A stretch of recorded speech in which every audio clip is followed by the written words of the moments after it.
Welcome back to Supremacy 6, brought to you by Strikeforce Gym and LAmuscle.com, exclusive sports supplements. And we're in the middle of a barnstormer between Scott McGreggor from Timaru Freestyle and Gregory Watson. This is an evenly contested bout. Both men have had positions of dominance in the first and second round as we head into the third and final round.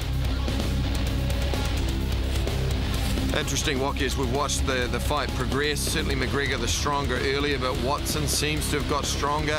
Perhaps it was superior conditioning, although he did take a nice little right hand for his trouble there. That'll teach him for stopping when throwing a punch. And that was how the round ended. Scott McGregor on top, but he had been dominated for that second round, a good portion of it by Gregory Watson.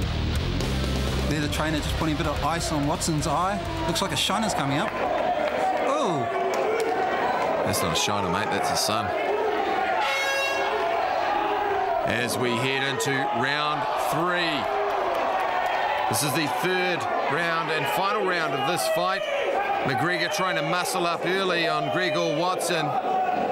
Watson for a wild punch. McGregor just ducked it and took down his opponent. Well, he's been able to take him down relatively easy throughout this fight, and he's got his back again. Familiar position for Watson. We know he can defend on the ground. And at this stage, a lot of it's about fatigue too. They've wasted a lot of that muscle energy. Can they keep their form? Can they maintain their composure? Now he's in mount. He's got a good position. Oh no. It looks like he's going to go for an armbar. So he decided to leave mount to go for an armbar. Good scrambling there by Watson though. Flipped himself over, and now he's got a good chance of slipping the arm out, which he's done. And now he's got torso control there. Getting back to his feet, but taken down again. Guard once again. He's pulling him to guard, which is more of a jiu-jitsu specialist thing. Half-hearted attempt at a guillotine. Maybe he's going for the try. He's going for an omoplata, looks like. Yeah, can't quite get it over. McGregor just swings his legs over and escapes. Well, he knew what he was going for. He spent too long going for it. It wasn't quite the right position. But again, these two are clearly comfortable on the ground. McGregor just needs to drop some elbows here. Right elbows, right on Watson's face. That's always a goodie. Get a bit of claret started. Exactly. You want to slice that elbow across the forehead. Let the blood run down the eyes. So we're watching a little bit too much UFC here. And we're 3 minutes, 18 seconds in round 3. It's the third and final round. Your fight clock brought to you by MMAgear.co.nz for all your hottest mixed martial arts brands. Watson pushing off the fence, trying to escape. He's got a single leg, double leg. I've been impressed with his defense at this point, and now he's got that double leg. It'll be interesting to see how McGregor gets out of there. He's let it go. Let it go. McGregor just holding on to that whizzer.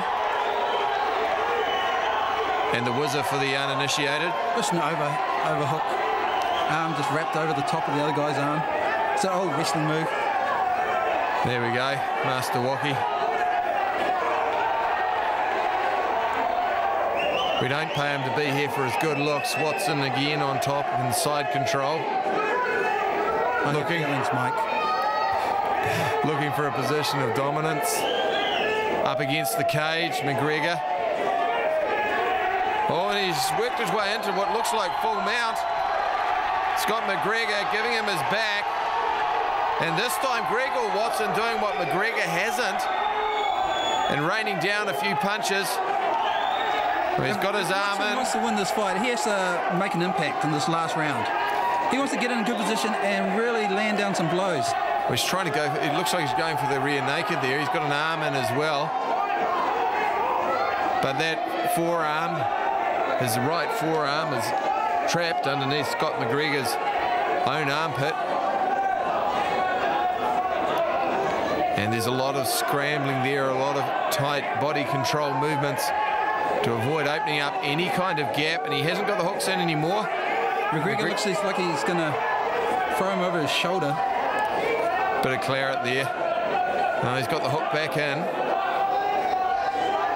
But he's got the head. Nice to see the judge, ref, stand them up. Even though they're moving, I'd stand them up. Good work there from Watson, just trying to push him out from the cage, give himself a bit of room. Looks like it's a 50-50 position at this point. Not a lot of action happening. I can see a bit of claret probably draining from his nose on McGregor's elbow. Like I said, you just need to posture up and rain down some blows, make it look good for the judges, you know. Oh, and he's lost that position there. Going for the armbar. I don't think he's not got the room to do it. Get his forearm tight to his body, stretch the legs out. Oh, no. No. And there's no way McGregor's going to give him that for free. McGregor just needs to stack him. He's stack trying all his weight down. He's out. Yeah. Looks like it. Swing his legs over his body. He almost had it. Oh, this is dangerous territory. Gregor Watson spent a lot of the round. He's out. Not in a dominant position. He had a good crack at the armbar. Almost, but not quite. Scott McGregor managed to escape well. Again, scrambling well, moving his hips, flipping himself in the right direction to take the pressure off the elbow. Well, this is a close fight. Very, very close fight. First round clearly to Scott McGregor. Probably Greg Watson took the second. Third round, hard to pick. If I had to shade it one way, I'd probably go in Watson's direction, but gee, very, very hard as we go to the Truth Weekend to replay. And McGregor just taking him down. And that was something he was able to do throughout the fight. It may actually end up playing in his favour. McGregor was able to take him down at will, but Watson certainly more effective both defensively, and he also had a couple more attempts. He tried a rear naked. He had a couple of back mount positions and rained down a few blows. We saw him attempt that armbar right on the clock, which may have swayed the judges' thinking.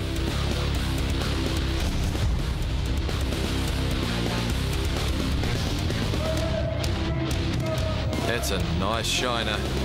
Well, there you go. Scott McGregor rewarded for his aggression in what was a very closely contested bout.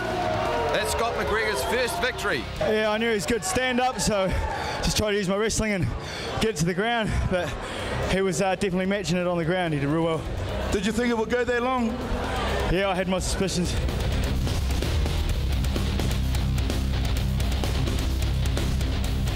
Well, here we go, our final bout of the evening. Gary Dellow, he's 31 years old. He's also from Timaru Freestyle Martial Arts, training partner of last bout's winner, Scott McGregor, up against Ben Rawstorn, who has a 1.8 kilo weight advantage and 10 centimetres in height.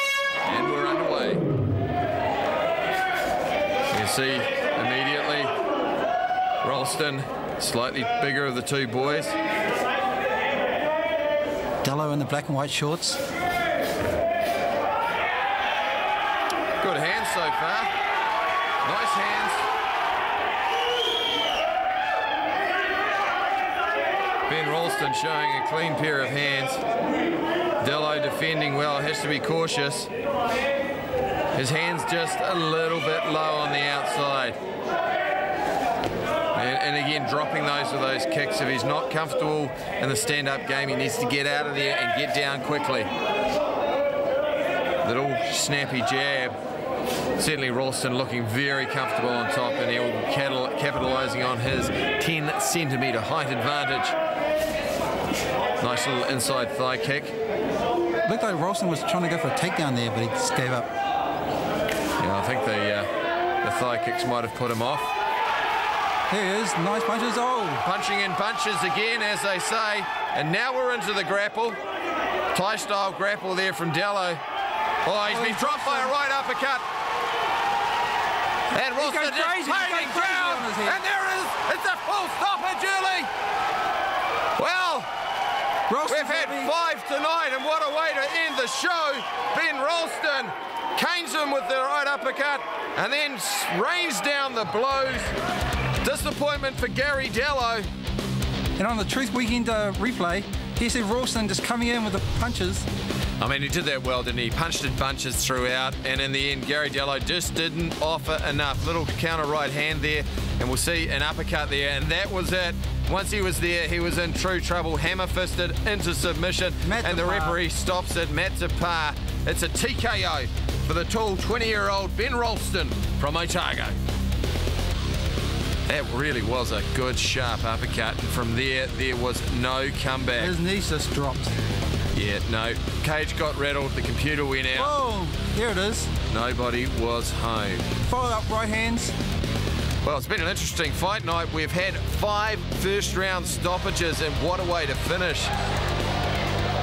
Ben Rawstorn goes out a TKO winner.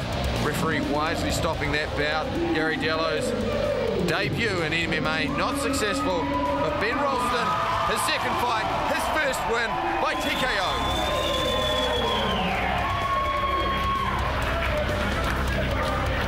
Gee, I think he's happy.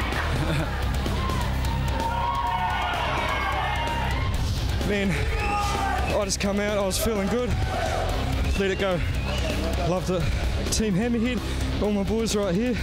Howie's taught me everything for about a year and a half now.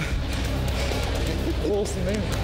This is, I keep fighting non-stop, you know. I love this game. Awesome. Thank you. Thanks. Well, what a great way to finish. Mike Hangover, Master Walkie signing out. Tune in next week for Supremacy 6. It's the South Pacific Super Lightweight title. Ruthless Robbie Lasita from the Lions Den in Sydney against Daniel Hooker. Brought to you by LAMuscle.com.